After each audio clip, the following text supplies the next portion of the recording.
ఉత్తరాన ఖాళీ స్థలము గల త్రిశాల శుభకరమైనది. ఈ త్రిశాలనే మౌలిక గృహము లేక దీపక గృహం అని అంటారట.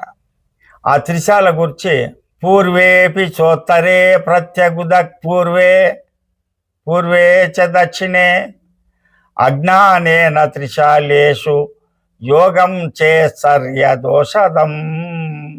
తూర్పు, ఉత్తరము, దక్షిణము లేక తూర్పు, ఉత్తరము, పడమర దిశలలో నిర్మించబడే త్రిశాలాలు సర్వదోషాలు కలగజేస్తాయి.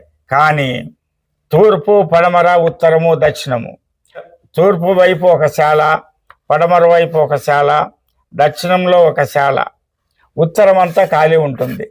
ఇలాంటి త్రిశాలాలు మౌలిక గృహము లేక దీప గృహం అంటారట. ఇది బాగా యోగిస్తుందని తెలియజేశారు. కానీ ప్రభుత్వ కార్యాలయాలకు, స్కూళ్లకు, హాస్పిటల్స్ మాత్రమే ఇలాంటి శాలలు యోగదాయకము. గృహస్థులకు ఇబ్బందులే కలిగించడం మనం గమనించడమైనది అని తెలియజేస్తున్నాం.